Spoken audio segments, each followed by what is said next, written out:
Well, good afternoon, everyone.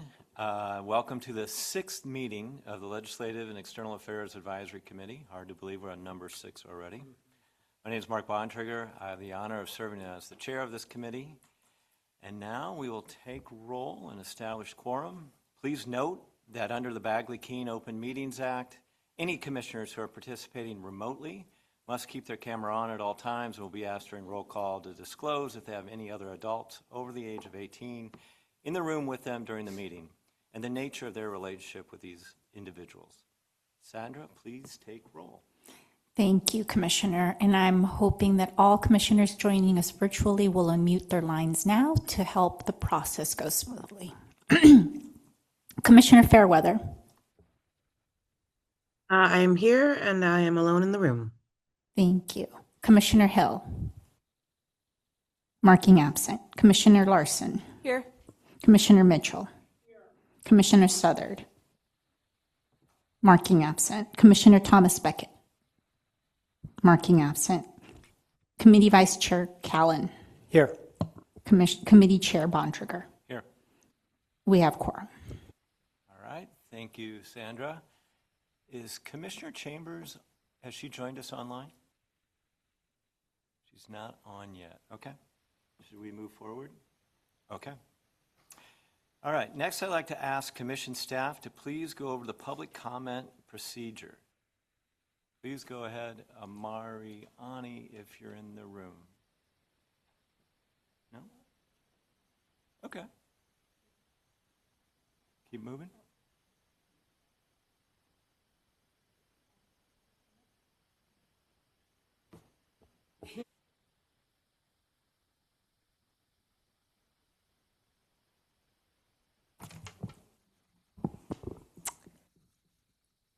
Okay. Thank you, Chair. Announcements first. Okay. Okay. It just simply asks for you to go over the public comment procedures. Okay. Thank you, Chair.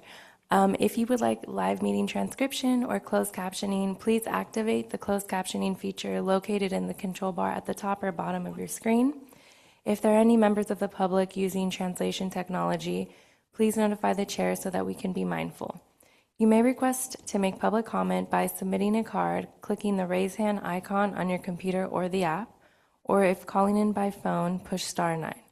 Members of the public can also email us public comment to be shared at a future meeting at publiccomment@bhsoac.ca.gov.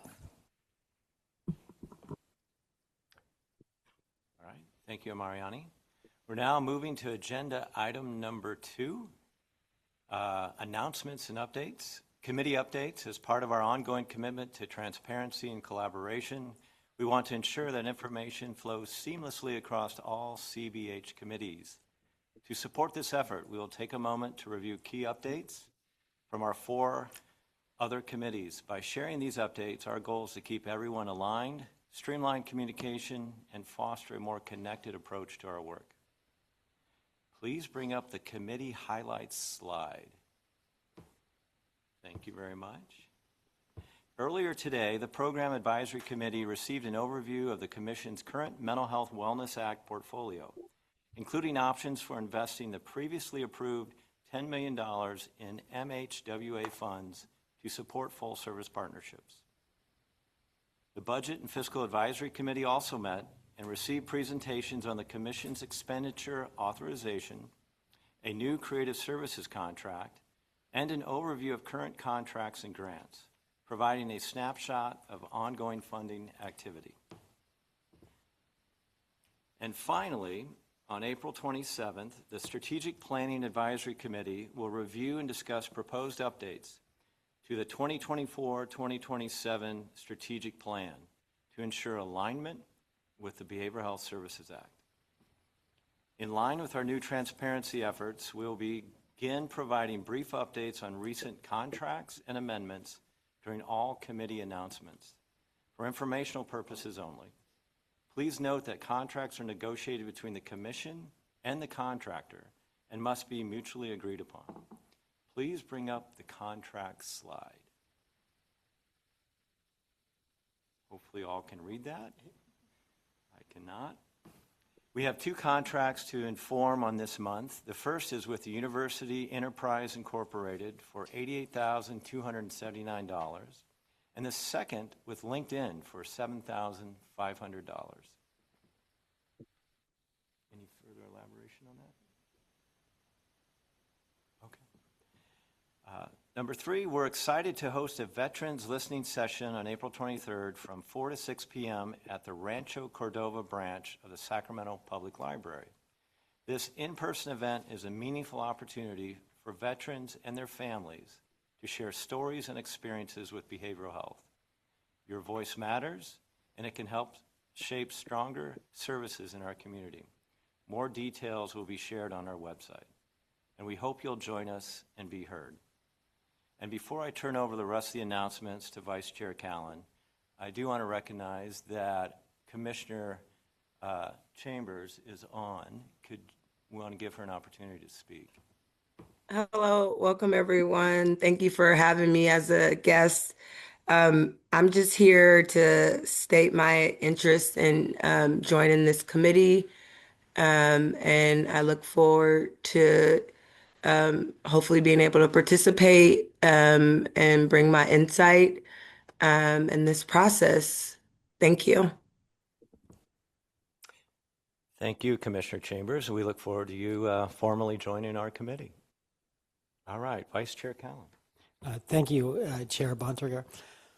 On December 2nd, Commissioner Karen Larson and Commission staff partnered with the Sacramento LGBT Community Center to host a listening session with members of the LGBTQIA+ community. Nearly 24 participants, many advocates, and all with lived experience shared their perspectives on behavioral health needs. Participants emphasized the advocacy, services, and financial support are urgently needed as LGBTQIA+ communities face political discrimination, harmful legislation, and significant financial cuts. These pressures make it difficult for individuals to advocate for themselves while managing day-to-day survival. The discussion highlighted worsening challenges among LGBTQIA+ priority populations, including rising substance use and homelessness. Trauma, lack of community spaces, and limited access to gender-affirming providers continue to fuel these issues. The Commission learned that greater investment is needed to help LGBTQIA+ individuals advocate for their behavioral health needs. Participants called for more safe, community-centered spaces, culturally responsive and POC-friendly services, and a potential statewide training program focused on the BHSA, self-advocacy, engagement, and organizing tailored for LGBTQIA+ communities. Thank you to the LGBT Center for hosting, and to Commissioner Larson and staff for leading this important conversation to inform future advocacy. Now, in case you missed the exciting announcement of the March Commission meeting, the Transitional Age Youth Day Advocacy Contract has been awarded to Sacramento-based organization Pro Youth and Families. They will receive $670,000 per year, $2,010,000 over 3 years, to develop a program that strengthens leadership, advocacy, training, education, outreach, and engagement among TAY populations. Under this new contract, they will support TAY advisors in co-creating a leadership academy curriculum focused on leadership, advocacy, behavioral health systems, and communication, equipping youth for long-term impact. We are also pleased to announce that AB 2003, our suicide prevention training legislation authored by Assemblymember Berman, has now passed the Assembly Education Committee on consent and is headed next to the Appropriations Committee. Since its introduction, we have amended the bill to narrow the scope of data collection and reporting to CDE and added an urgency clause so the bill would take effect immediately. We're grateful to KN for partnering with us as co-sponsors and moving this important work forward.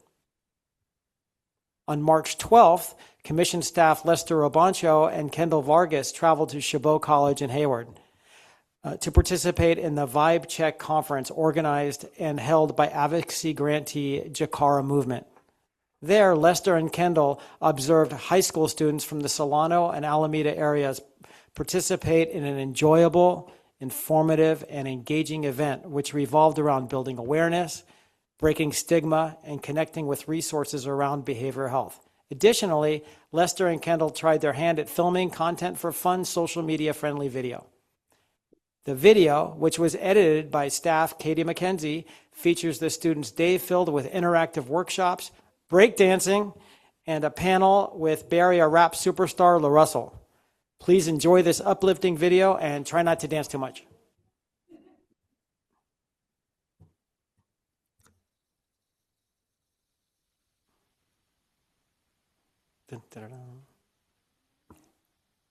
We might have to come back to that video in a moment.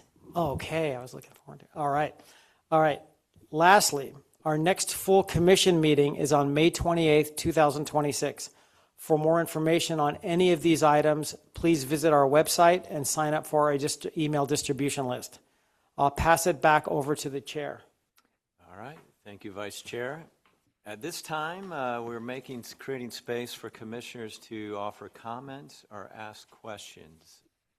Any commissioners online who wish to ask a question or make a comment? Is it Commissioner Fairweather? Yeah. This might be for Kendra. You said it's the bill is moving on to appropriations, and I was what is the appropriation? Because I thought that it was budget neutral, but I might be wrong. Yes, Not that it would, change my opinion, but So the bill is keyed fiscal. The data element technically has something new on the Department of Education, and technically it's something new on us. However, we already identified funding, so we don't have a fiscal, but it still goes through Assembly Appropriations Committee, and we hope that it does not go to the suspense file, which means a higher threshold, higher amount of money bill. So we're hopeful about it. We'll hear soon, probably this week or next. Thank you. Any other questions or comments from commissioners? No? Okay. All right. A reminder that this public comment portion is for announcements only, and general public comment will be the next agenda item. Mariani, please go ahead with public comment if we have any. Thank you, Chair. We have one. Oh, no, they lowered their hand. We do not. Nope, we do. We do have one public comment from Stacy. Stacy, go ahead. Sorry, I got confused. If this is general public comment or Sure. was this announcements? I'm sorry. Just announcements right now. Okay. And it's comments on your announcements or our announcements? Comments on the announcements that we Our announcements, provided. okay. Yes. Oh, all right. I'm sorry. I'm sorry. We're No like a worries. minute away from the general public comment. Yeah.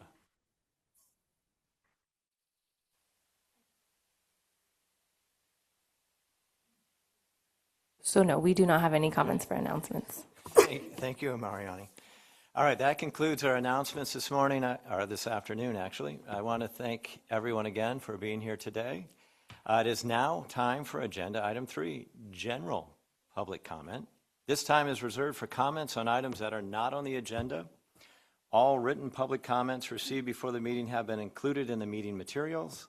Please note that for general public comment, which is the portion we are now in, individuals may speak on topics not listed on the agenda.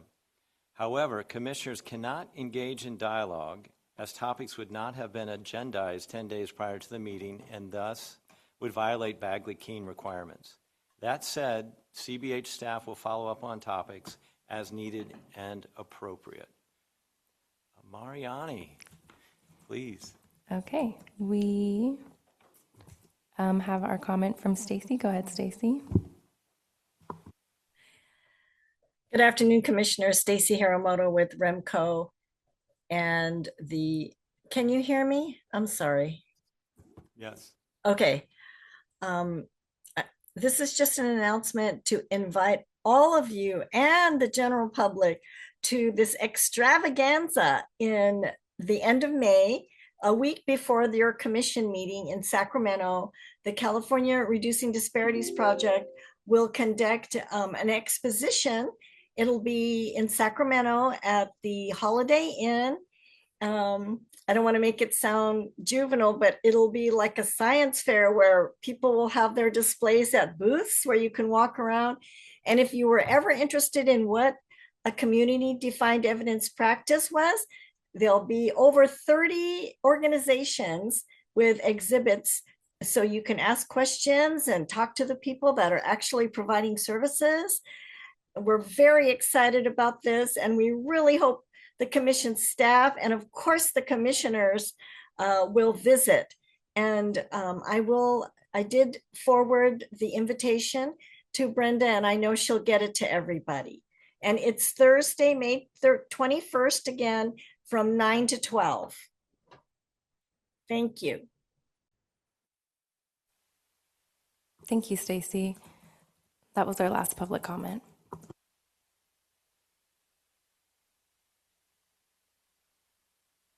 Now we're moving to agenda item 4, approval of the February 19th, 2026 LEX Advisory Committee meeting minutes.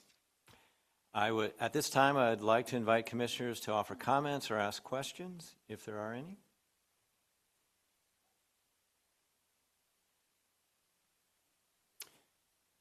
Seeing none online, seeing none in person. Amariani, please go ahead with public comment on this agenda item. We do not have any public comment for the minutes. All right, thank you.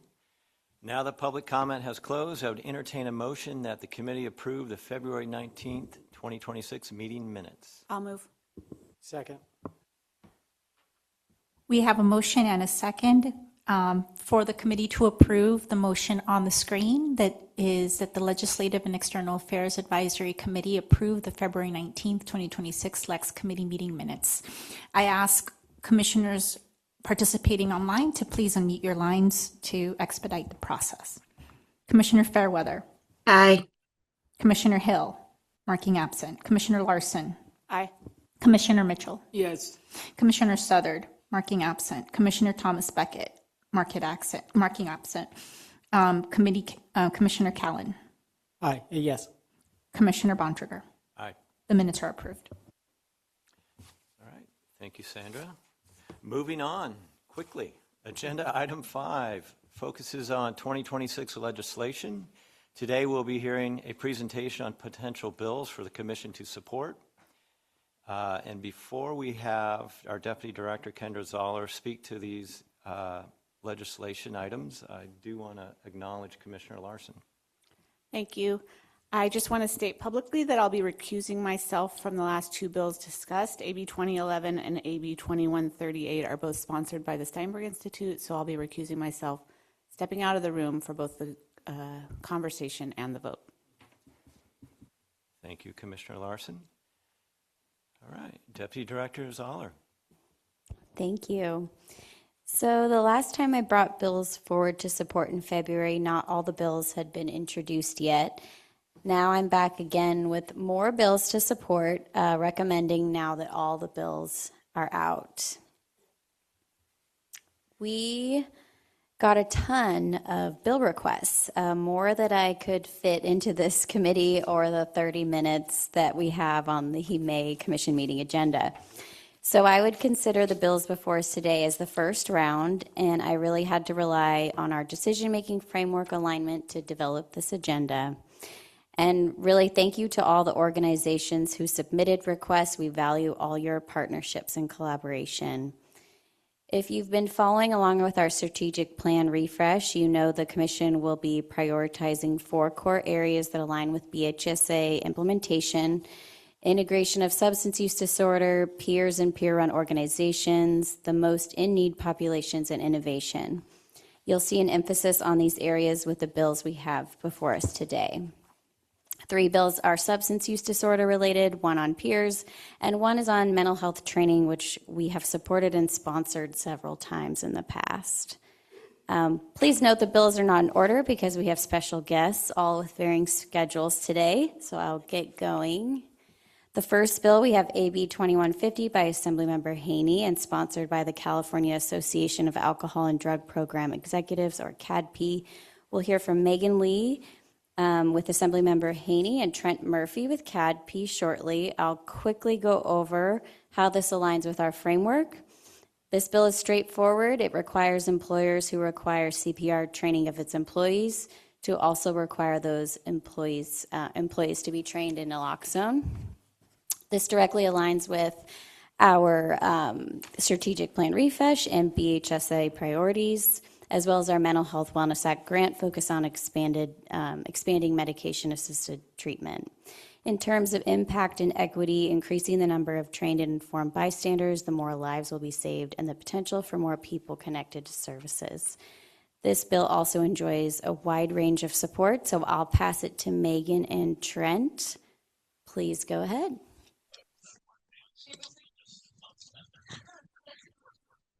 Hi, Kendra. Thank you so much for the introduction, and thank you so much on behalf of the Assembly member is extremely, the Assembly's office is extremely thankful to be given this opportunity to present this bill. And Kendra, you summarized it extremely well. So right now in California, there isn't an existing law which mandates CPR certified employees to receive Narcan training. And essentially what this bill would do is it would require these people who are already required to maintain a CPR certification for their jobs to also take a mandatory naloxone training module that is offered by the American Heart Association or the American Red Cross.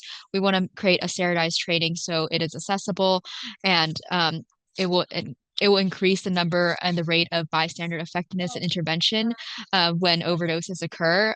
It is a huge epidemic, and especially given in the Assembly members district where the opioid overdose crisis is continuously impacting a lot of marginalized groups, we believe that this bill will be a very straightforward approach to assessing that need and helping that population. And I can pass it off to our sponsor, Trent, to give a little bit more background on the bill as well, too. Great. Thanks, Megan. I would just add that one of the biggest challenges I think the state continues to face in the overdose crisis is not just access to treatment, it's what happens in the moment of an overdose. The state has made major investments in naloxone distribution through the Naloxone Distribution Project, and that's been a great success. But access just by itself doesn't save a life. We need people to know how and when to use it. And this bill addresses that gap currently. It is not an overhaul of current CPR training requirements, and it is not creating any new statewide programs. The training has already been developed and in place by the Department of Public Health.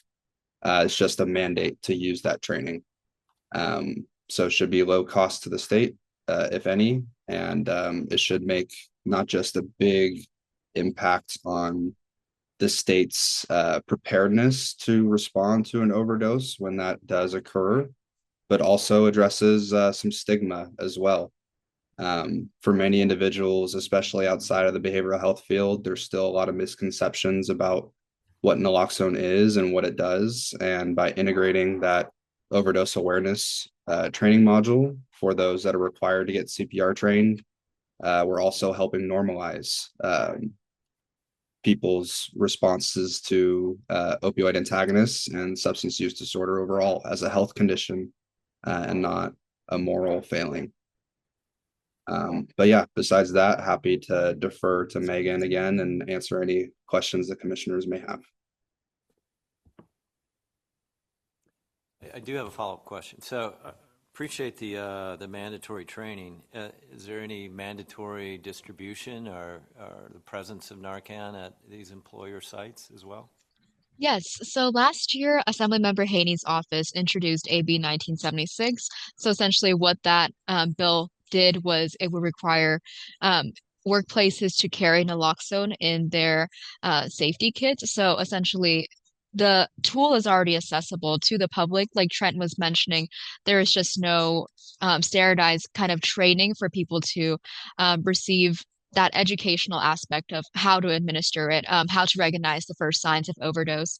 So essentially, this bill will build up on the bill that we had passed last year to ensure that these occupational spaces within naloxone, now that you guys have these resources, how can we put that a step forward to ensure that it is administered correctly and ensure that when a potential overdose is occurring on site, they know how to reverse it instantly.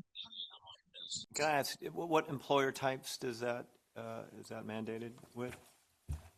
Yeah, so a lot of the healthcare employees are are primarily carrying naloxone already.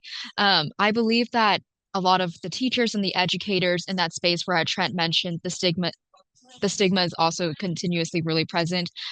They're also mandated to have naloxone in their first aid kits as well too. So they'll be more well versed and qualified to administer naloxone with this additional training.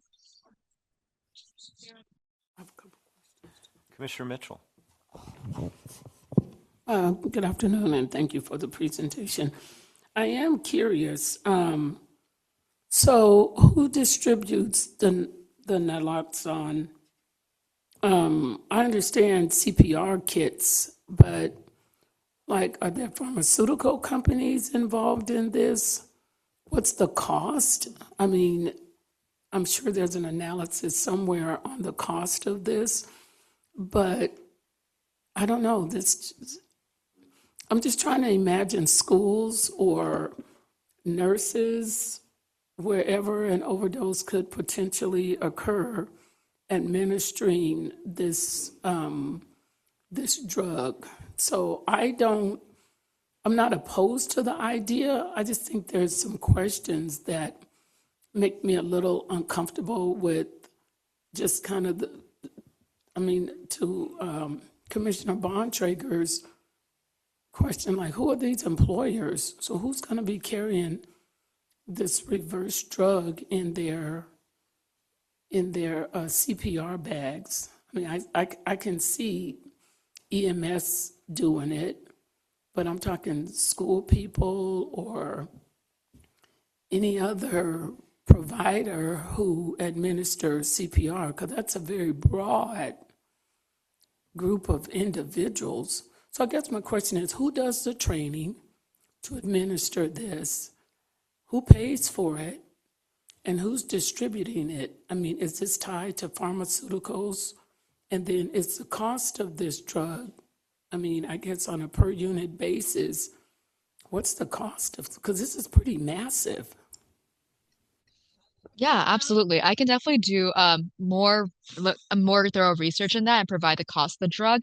In terms of the administration, it will essentially go back to the bystander aspect of it. So those who are responsible for paying for these trainings include the employers. So this doesn't fall on the employees at all to pay for any of that cost for administering that training.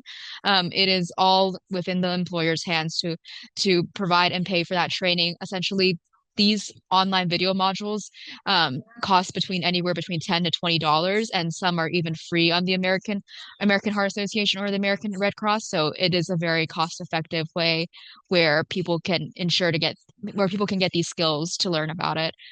So does that answer your question a little bit? I think you had mentioned another aspect of the question that I might have missed earlier, but I mean, it sounds overly simplified. So again, the American Heart Association has endorsed this as well. Is that what you're saying? And naloxone has been approved as a major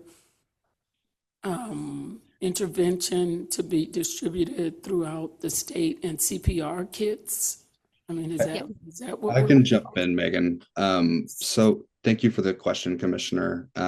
So as Megan brought up, AB 1976, the bill last year, that puts the onus on OSHA to develop a rule for workplace first aid kits, all workplace first aid kits in the state to have a dose of naloxone in their first aid kit. That would be distributed through the naloxone distribution project, which is run by the state of California through the Department of Healthcare Services. And that is funded through opioid settlement dollars currently. And the state recently, within the last couple of years, started to manufacture naloxone in their own manufacturer. So they cut the cost down from about $45 a dose to about $20 to $25 a dose, in between that range. But this bill does not have anything to do with naloxone. It's just the training portion on how to administer the naloxone. And that is done through a training that's been already established by the Department of Public Health. And it's already an optional training that's provided by the American Red Cross and the American Heart Association. So what the bill does is just mandate that training that's already been developed. I hope that answers all of your questions. Those are all really good questions. It's just there's a lot of them back to back. Oh, no, I appreciate that. Clearly, I'm behind on the information in the bill. Yeah, so you definitely answered the question. So this drug has already been approved to be inside the kits throughout the state, and all employers are going to be carrying this, or is this a voluntary process, or is this a mandated? Is it mandated that the employers carry naloxone in their CPR kits? I can jump in again, Megan, but feel free to clarify me if I'm wrong. I believe the year is either 2028 or 2029 that OSHA has to finalize their rule mandating that all workplace first aid kits carry the naloxone. So it's coming up in the future. Okay. In the near future. Thank you for answering those questions. Of course. Thank you. Good questions. Any other questions? Oh, I see Commissioner Fairweather has her hand up. Oh, just I mean, I'm sure the staff can look up like a link that explains the drug and the process. It's very simple, and you know, the administration of the reversal, and for example, the Department of Public Health in San Francisco has trained the staff of the agency that I work for, and we have it at all of our sites, and our outreach people have it on them at all times. So it's not like a, you know, medical procedure.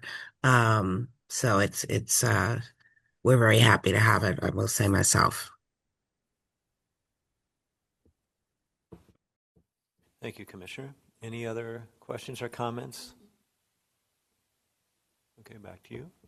Okay, we have a very similar bill next. If you could bring up the PowerPoint again.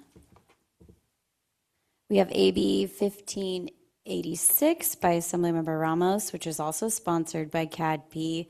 Very similar policy goals. It would require school resource officers to take naloxone training, carry it, and receive liability protection when using it.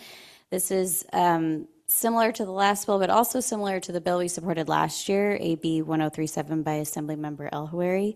So I won't go into details on the decision-making framework, but I'll welcome back Trent with CADP to give us a little insight. Thank you, Kendra. I appreciate that. And I'm not sure if I formally introduced myself, but my name is Trent Murphy here on behalf of CADP. We're also the only statewide association that solely represents substance use disorder treatment providers across the full continuum of care across the state of California. So a little bit of background on AB 1586. Which is sponsored or authored by Assemblymember Ramos. It's rooted in a very real and growing issue that we're seeing across California, and that's youth opioid overdoses. And a lot of attention in the past has been placed on adult overdose trends, and those are much more, there's a lot more volume there compared to youth. But we're increasingly seeing fentanyl and other synthetic opioids impact middle school and high school populations. And these are often first-time exposures or accidental ingestions, or maybe situations where young people simply don't understand the potency of what they're encountering for the first time. So at the same time, schools are also on the front lines of this opioid overdose epidemic. And we've identified school resource officers with the acronym SRO. If you run into that, that's what that acronym is. Are often the first trained responders on campus to an emergency, and are already expected to respond to any kind of emergency that may happen on a school campus.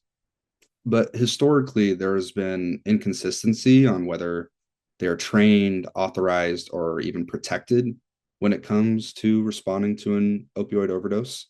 And with that comes hesitation. And in an overdose situation, a hesitation can be very costly. So the bill takes a very measured approach to addressing that gap. Originally, we were looking to mandate that all school resource officers carry naloxone on their person. The bill has had to take some significant amendments through Assembly Education Committee, which we passed through a couple weeks ago. So it does not require the SROs to carry naloxone on their person anymore.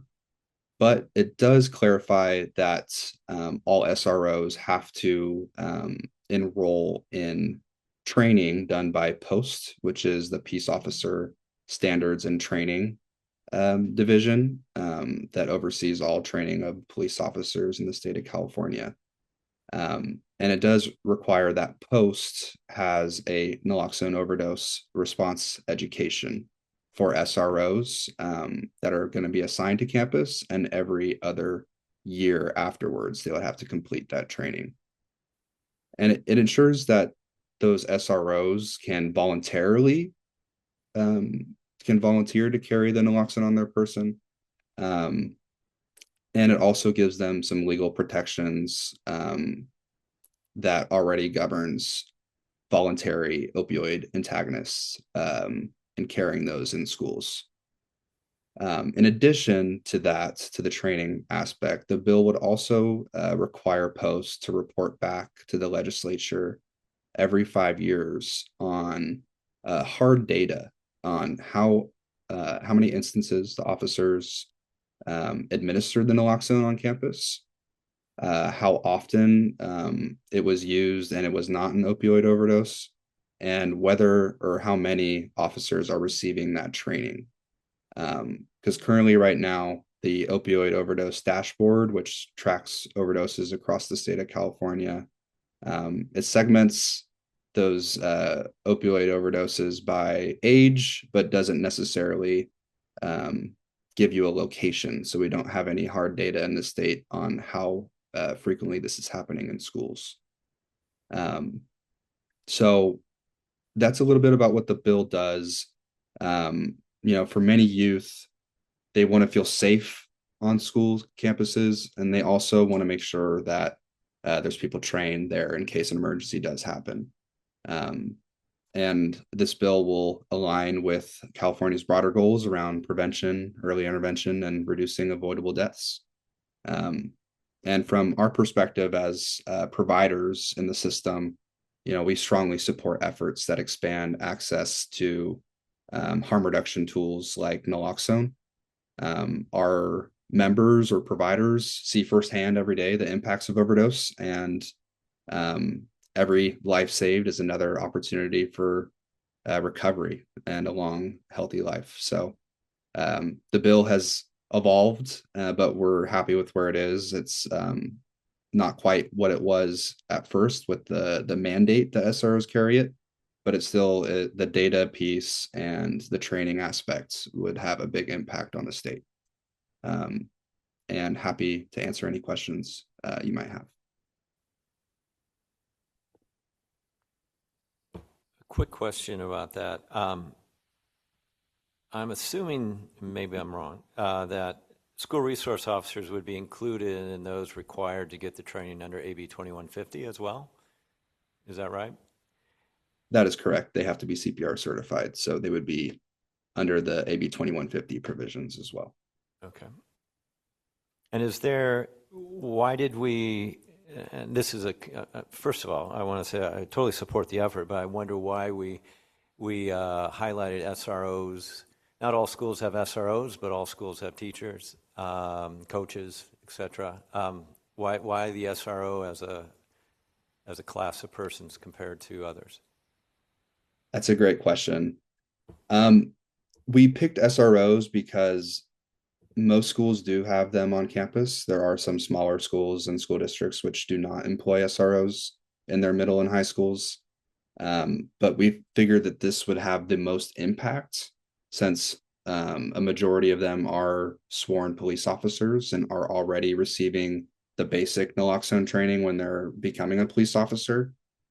Post does have an additional campus safety training for those officers that are assigned to school campuses. So it fit more seamlessly for the SRO for right now. But that is something that we've identified we want to pursue in the future. We want all professions to have the best training as possible to be able to be there, when an overdose does occur, because you can't pick and choose who's going to be closest or ready to prepare to respond to an overdose if it happens. A teacher might be a lot closer than the SRO halfway across campus, but it's a step in the right direction. And currently, there at schools across the state of California have to carry 2 doses of naloxone on their school campus, but there's no real mandate on who is trained and have to be prepared to use it besides the school nurse. And not every campus has a school nurse full time or even at all on school campuses. So it's just that extra layer, just that extra professional there in case there is an emergency. But great question. Thank you. Commissioner Mitchell? I'm just curious, since I know so little about this drug. Have there been any like allergy reactions to this intervention? I'm just curious because I know kids have peanut allergies.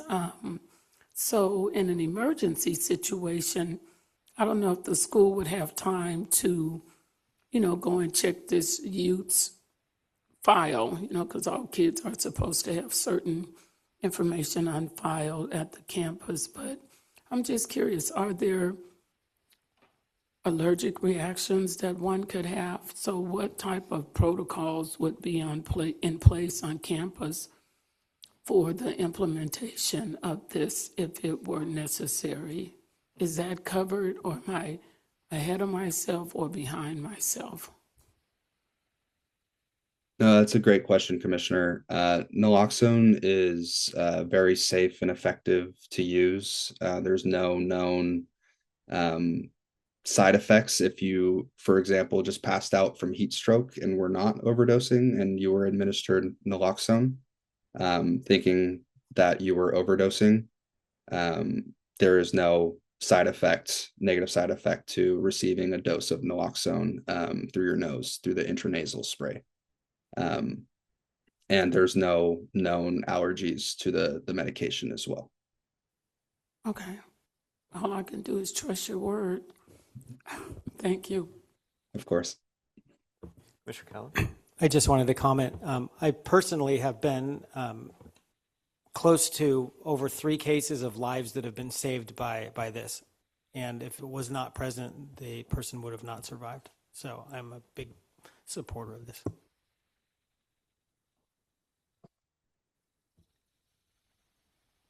Okay. Thank you so much. We can bring the PowerPoint back up. And thank you, Trent and Megan. So moving on to AB 1626 with Assemblymember Gabriel, sponsored by the California Alliance of Child and Family Services, which would require mental health training for sports coaches. The Commission has a long history of supporting mental health training in schools, including last year with SB 531 Rubio. Unfortunately, the bill didn't make it, but the Alliance is back this year with a different version that starts with athletic coaches, adding mental health training to their already required training courses. This bill is very similar to our previous efforts and aligns with our school behavioral health policy report. So I will have Divya Shiv, Senior Policy Advocate with the California Alliance of Child and Family Services, as well as Alexa Cottrell with Assemblymember Gabriel's office, join us today. Hi, all. Thanks for joining me. I created slides like the overachiever that I am, but I'm going to keep it more informal.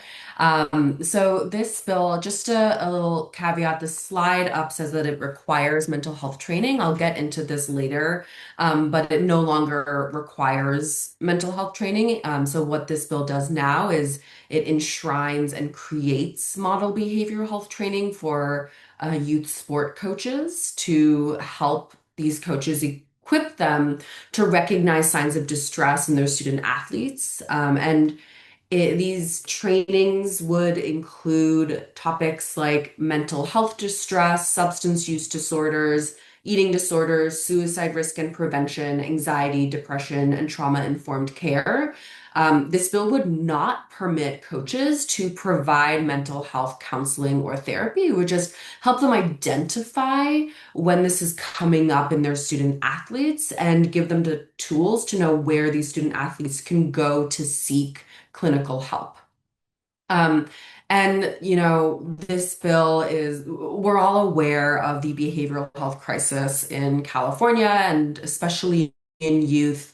We're seeing high rates of behavioral health needs, and youth sport coaches spend so much time with their student athletes, sometimes more time than youth are spending with parents.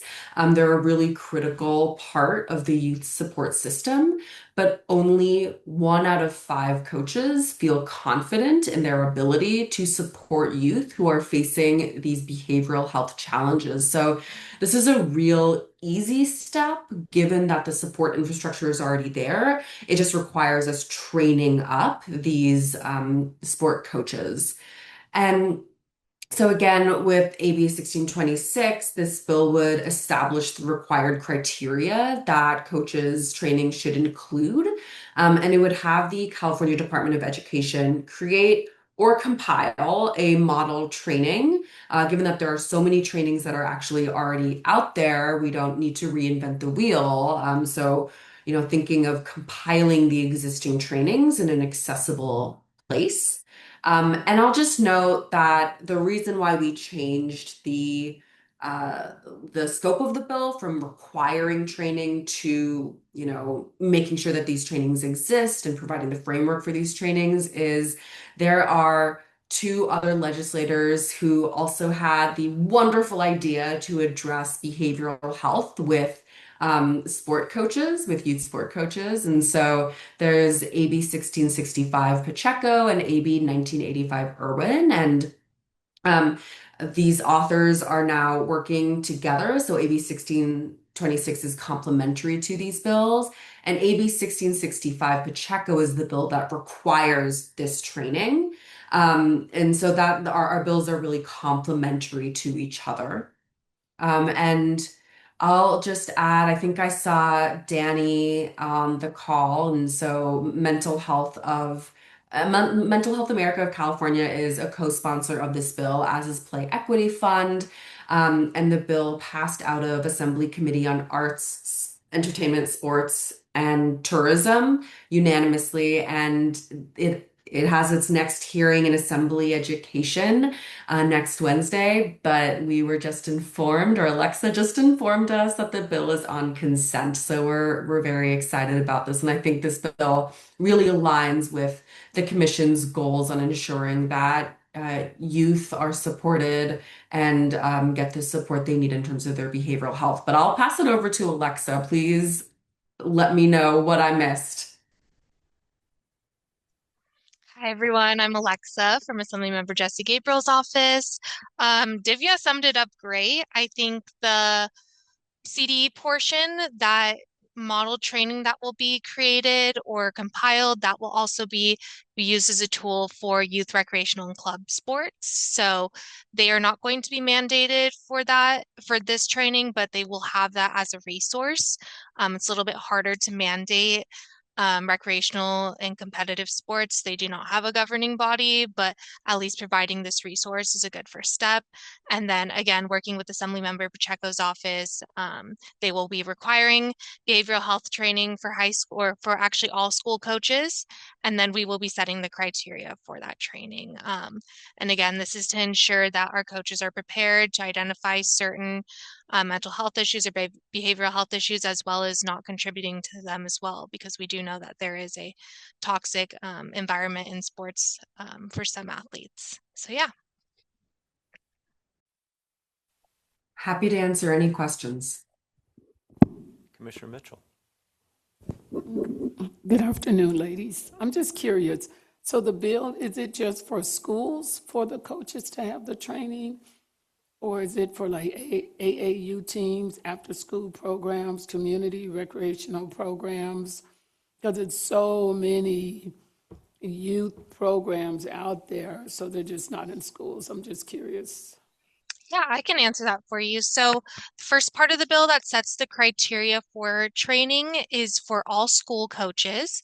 The second part of the bill that works with CDE to create a model training, right, or compile a model training, that will be provided for all recreational and club sports teams, so that they can put it on their website and give it out to their coaches as a resource as well. Is there age, is there an age limit in here? Because some of these community sport programs, you see kids as young as 3 years old out there on teams trying to do whatever they're doing. But so is there any age numbers in the bill? No, so there aren't any age limits or numbers in the bill. We are working with CDE purposefully because they are the ones that know which trainings are best for which age group. So each training will be tailored to the age group specific because again, high school students are much different from kindergarten, elementary school. So trainings will be tailored to their age groups. So the training is for everyone. That's pretty much what my question was. Yes. Okay, thank you. Commissioner Kelly. And I just want to confirm, I read that it also includes a number of private schools or private high schools as well? Yes, so it does include private high schools as well.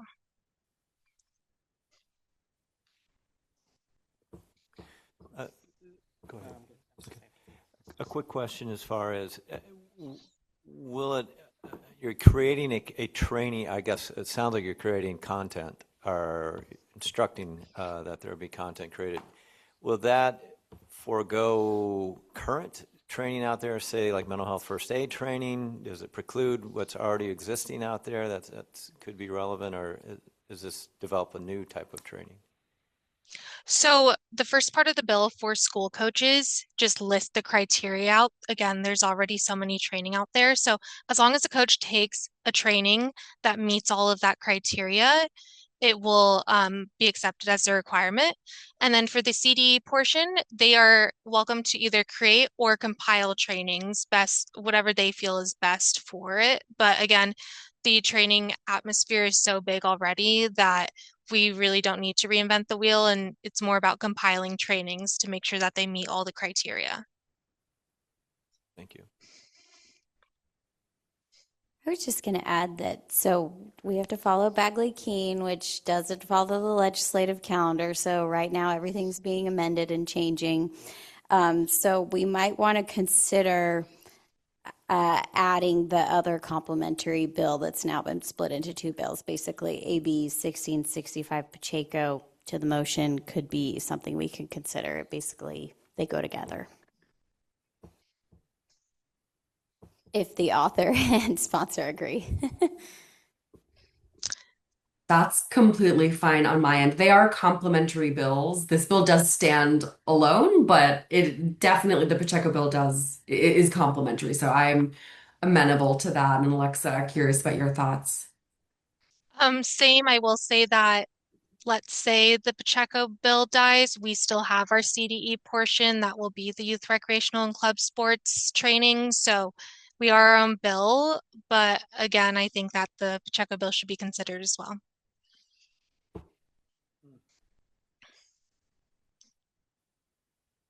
Does our council have No, anything? and absolutely, we can, when the motion is on the floor, any commissioner can amend to add the complementary bill. Okay, thank you.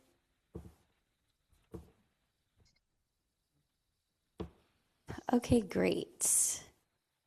We are going to move on to the last two, where we have And Tara. I'm sorry, I just want to note for the record that Commissioner Larson has stepped out of the room. Thank you. Okay, the last two bills are sponsored by the Steinberg Institute in partnership with others, and we have Tara Kamboa Eastman to join us.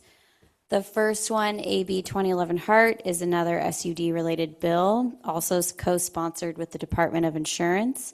It codifies federal Mental Health Parity and Addiction Equity Act regulations into state law. Again, this aligns with the Commission and BHSA priorities. It has the potential to reduce discrimination as there is a high potential impact and urgency given the unknowns at the federal level. And it has a significant amount of stakeholder support. So welcome, Tara. Please go ahead. Thank you so much for having me and giving me a chance to share these bills that we're really excited about. As you mentioned, Kendra, AB 2011 really seeks to codify federal regulations that currently apply in California, but are at risk of being rescinded. The history of this is federal and California state mental health parity regulations and laws require that mental health be covered the same way as physical health by our insurance plans. The challenge is enforcement. We have often ended up with state regulators, federal regulators spending the vast majority of their time negotiating what we are even talking about regulating and what enforcement looks like, rather than doing the actual enforcement actions. And so in 2024, the Biden administration took steps to clarify definitions and kind of set the framework for state and federal regulation. The challenge is that the Trump administration seems primed to rescind these regulations, the consequences of which would be incredibly devastating. At the federal level, if regulations are rescinded, the same regulations cannot be put back into place. So we would lose these regulations forever, and they have been incredibly valuable in the state of California for enforcing both federal MAPIA standards as well as state parity laws as well. All this bill does is maintain the status quo. So there's actually no change in existing law. It would just protect us if the federal government rescinded their rules. This is a very similar approach that the state of California took during the previous Trump administration when we codified the Affordable Care Act into state law in case that was rescinded. This is being sponsored by one of the California state parity regulators, the California Department of Insurance, as well as a number of other advocacy groups, and would be happy to take any of your questions.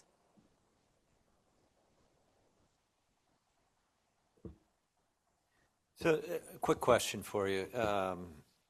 Since I'm in the Medicaid space, Medicaid and Medicare are federal programs.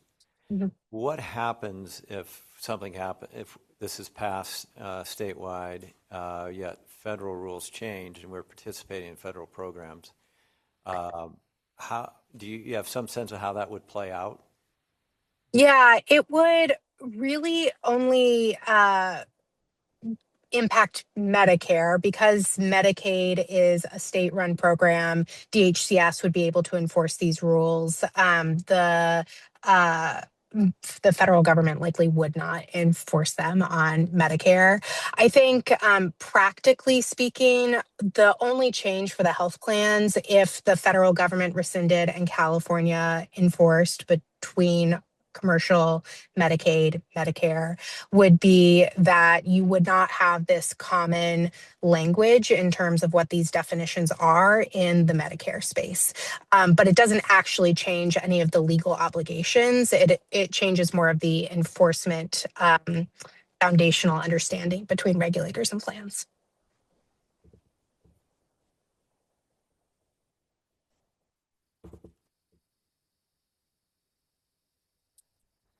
Any other questions from commissioners? Okay, keep going. Okay.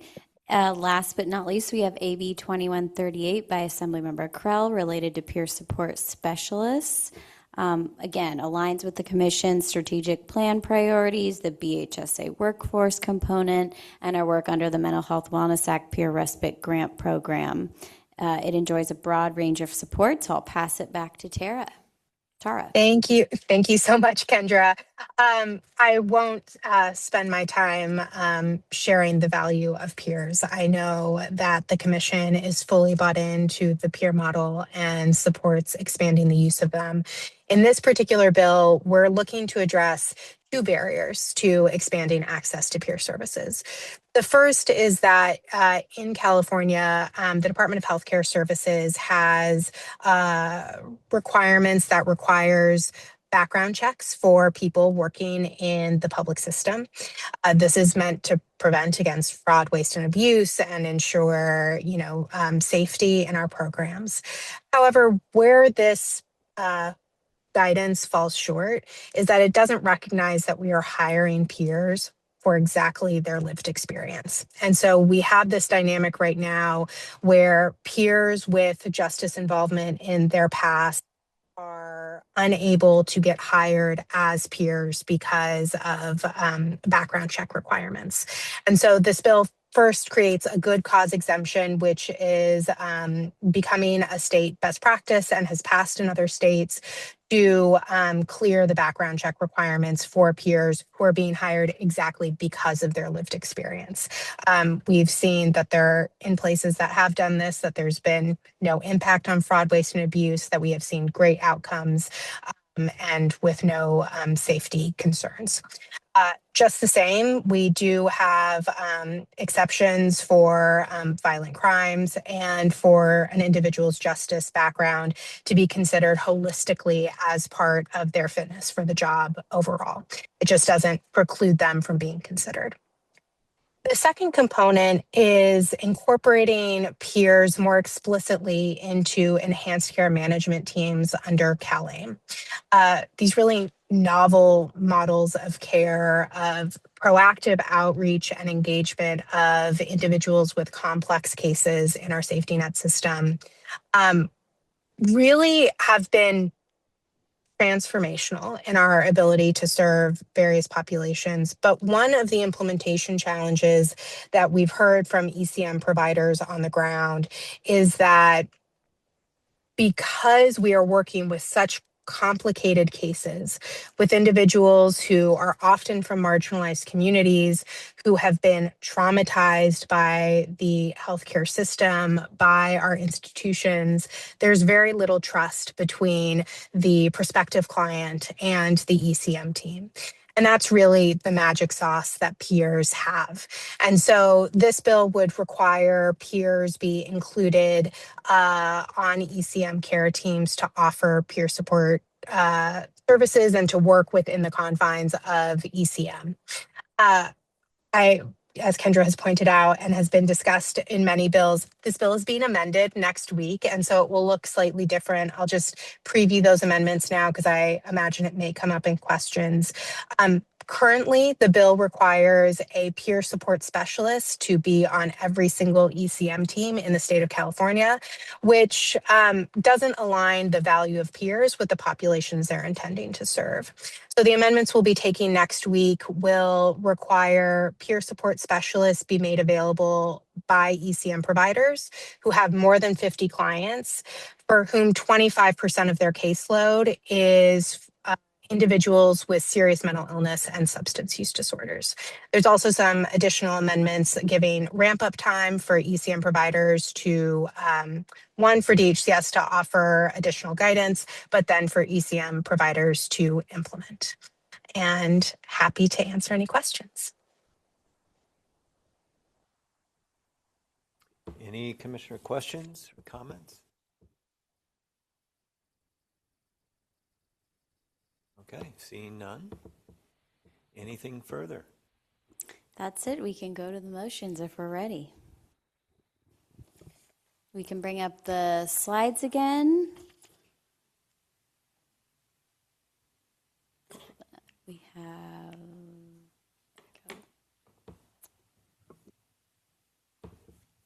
Okay, do we have a motion? Should I read the motion, Sandra? Okay, go for it. We're going to go start with the first motion on the screen, that the Legislative and External Affairs Advisory Committee recommends that the full commission support AB 2150 Haney and direct staff to communicate its position to the legislature and the governor. Do I have a motion? Thank you, Commissioner Mitchell. Do I have a second? Second. Thank you, Commissioner Callan. We have a motion and a second for the motion on the screen.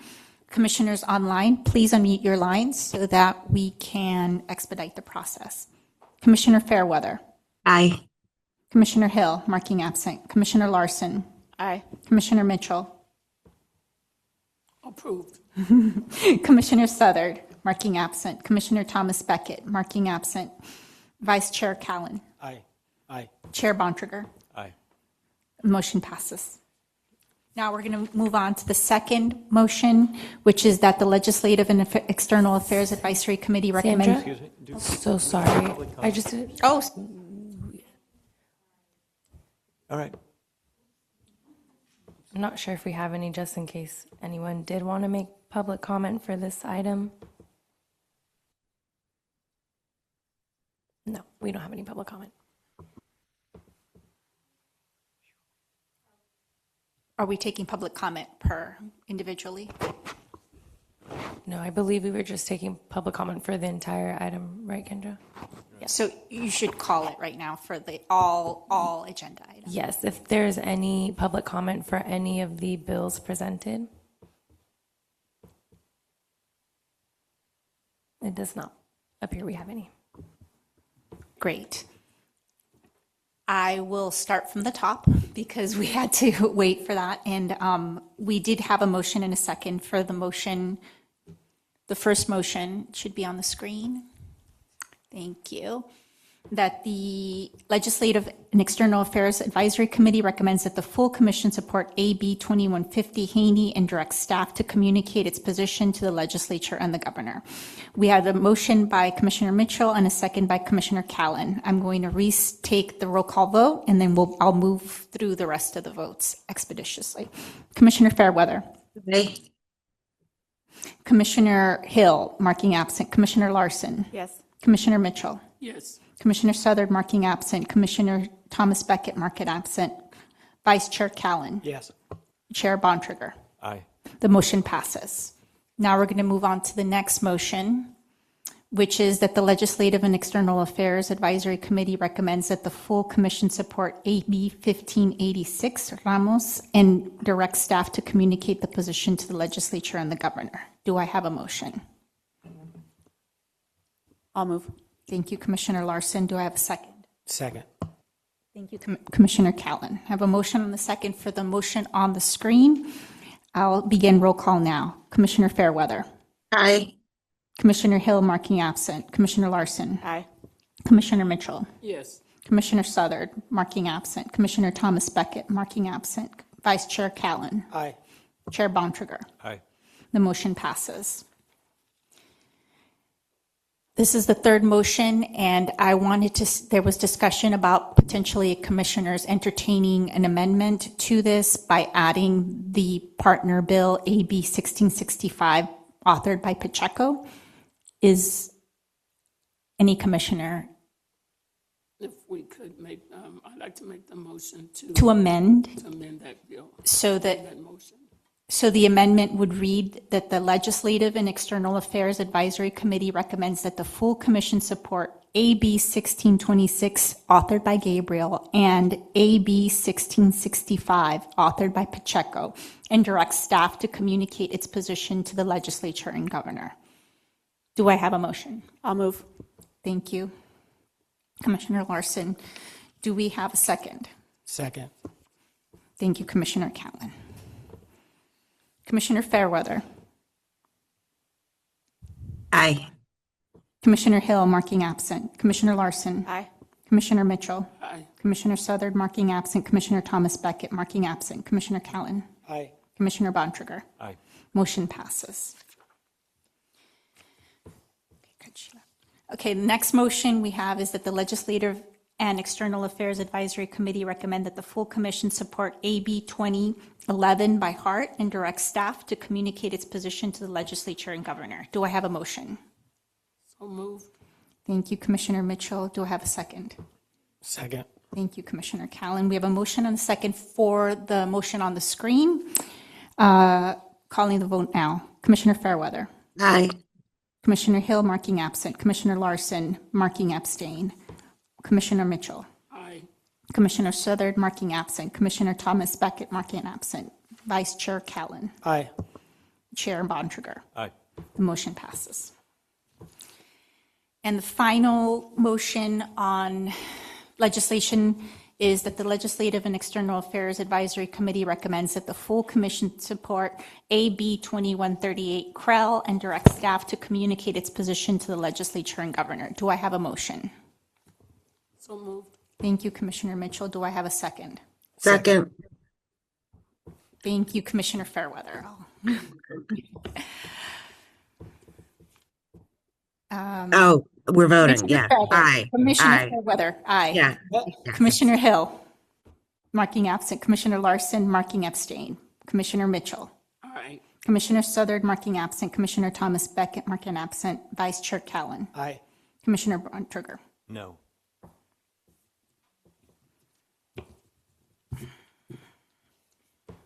The motion passes. Well, thank you very much to Megan, Trent, Alexa, Divya, and Tara, as well as our Deputy Director Zoller for explaining these complex but very important bills. Appreciate it. And now we will move to agenda item 6. It is the Creative Services Contract. Today we will review and provide a recommendation to the Commission on the contract for fiscal year 26-27 up to $135,000 to produce several routine reports. Let me put on my glasses. And to provide facilitation of summer focus groups with the community providers and counties on how the BHSA community planning process went. This contract was presented and approved in the Budget and Fiscal Advisory Committee this morning. Deputy Director Kendra Zoller will also be leading us in this item. Please go ahead, Kendra. Thank you. So part of my branch includes communications, which oversees creative services for the commission, which at times requires support beyond our in-house capabilities. The commission has held multiple creative services contracts with various partners over the years. Since 2020, we've partnered with Program 11 on key work, including multiple policy reports, our post-Prop 1 rebrand, the Community Partner Toolkit, and other projects. While this is an administrative contract that could fall under the executive director's delegated authority, we're bringing it to this committee, and we brought it to BFA this morning because we've worked with the same vendor for several years, including this year, and we want to ensure transparency and accountability. In addition, since we added a project to our base creative services contract, which I'll get to shortly, it put the amount just over $100,000, the delegated authority threshold. So consistent with contracting best practices, we did an informal solicitation. For a request for bids to 27 organizations found on the DGS website. The scope reflected the needs shown on this slide. We have our full service partnership report, annual report, as well as our hourly creative services estimated based on historical needs, and a project for this summer to facilitate and host focus groups to evaluate the BHSA community planning process, which includes facilitation and hosting the groups with community members, providers, and counties across the state to assess how it went and support our staff in developing recommendations for improvement. Of the 27 organizations that we reached out to, 4 responded, and Program 11 scored the highest based on experience partnering with government and working in behavioral health, ability to translate complex information for the public, strong creative capabilities across multiple formats, a collaborative approach, and capacity to manage multiple concurrent projects. Overall pricing across bidders of the same sites was similar. Program 11 was notably more cost-effective for the community planning project. Their quote includes 12 virtual sessions across 10 regions, participant stipends, accessibility accommodations, facilitation, synthesis, and report out. Total for this portion is quoted at $76,000 by Program 11, which we plan to cover using part of the Commission's $300,000 over 3 years for the Prop 1 implementation funding we received. For context, Program 11 is a Los Angeles-based research-first content and creative agency, providing research, messaging, content, and creative support. They are majority women-owned and have worked with the government and public-facing partners, including CalAble, as well as organizations like Headspace and Providence Health and institutions like UCLA. We've been satisfied with both the quality of work and the partnership, and we're seeking to continue that collaboration. For all these reasons, I respectfully ask that the LEX recommend the full commission approve a contract with Program 11 up to $135,000 for fiscal year 26-27 to support the commission's creative services and facilitation of the BHSA community planning focus groups. As you heard, this was heard this morning in the Budget and Fiscal Advisory Committee and approved. If both committees approve, this will be eligible for the consent agenda at the May Commission meeting. I'm happy to answer any questions. Any questions by commissioners?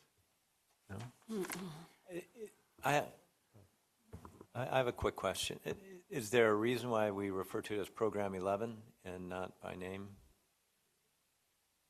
That is the name. Oh. Their name is Program 11, yes. I actually, okay. I took it out of my talking points, but they do explain why it's 11, and I took it out because it was too long. Okay. But they have a whole reason behind it, you know, that we work in partnership 11, something like that. Okay. That's Yeah. mercurial. We got to keep. Yeah. Appreciate it. Thank you.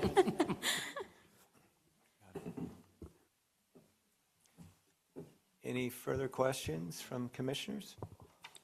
Mariani, please open public comment. We do not have any public comment for this item. Great. So now we'll move on to the motion on the screen that the Legislative and External Affairs Advisory Committee recommend that the full commission approve a contract with Program 11 for up to $135,000 for fiscal year 26-27 to support creative services and facilitation of summer focus groups focused on the Behavioral Health Services Act, BHSA community planning process. Do I have a motion? So moved. Thank you, Commissioner Callan. Do I have a second? I'll second. Thank you, Commissioner Larson. We have a motion and a second for the motion. We have a motion and a second for the motion stated on the screen. Ask commissioners joining us online to unmute their lines to facilitate the voting process. Commissioner Fairweather. Aye. Commissioner Hill marking absent. Commissioner Larson. Aye. Commissioner Mitchell. Approved. Approved. Commissioner Southard marking absent. Commissioner Thomas Beckett marking absent. Vice Chair Callan. Aye. Chair Bontrager. Aye. The motion passes.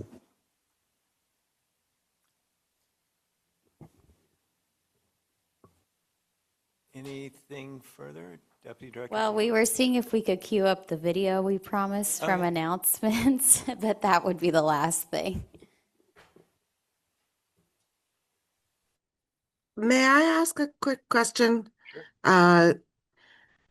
Earlier, you were talking about the veteran focus group. Is that announcement on the website or is that forthcoming? Forthcoming. Okay. And it's the 23rd? For the BHSA Community Summer Project? Yeah. No. It was Rancho Cordova Veteran Oh, the Listening. Veterans Listening Session. Yes, that should be on the website and social media and so forth. We can send you the links. Okay, great. Thank you. Looks like we have the video.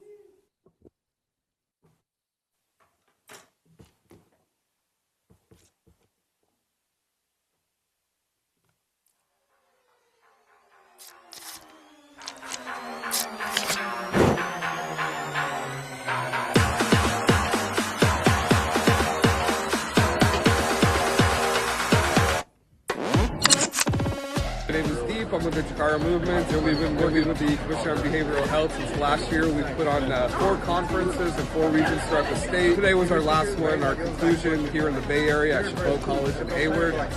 Over 12 different schools here. We've had an amazing conversation, and everyone's just enjoying themselves, and we want to appreciate the Commission on Behavioral Health for just being a fantastic partner. Brankford High School, we got Bishop O'Dowd, Clemson High School, Hayward High, Royal Sunset, Arroyo High School, Mount Eden High School, Bret Hart. So we got schools from 3 different districts across the Bay Area, so we're excited for them to be here for a Bay Area Live Show.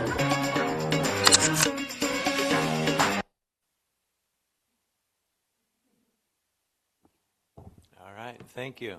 I really like those T-shirts, actually. We're to agenda item 7, adjournment. Before we adjourn, I do want to say thank you to commission staff. I know these meetings take a lot of work and prep work. You make it easy for us, and I really deeply appreciate everything the commission staff does to prepare for these meetings. Our next committee meeting is scheduled for June 18th. We hope to see you all again on June 18th. And with that, the meeting is adjourned. Thank you. Thank you.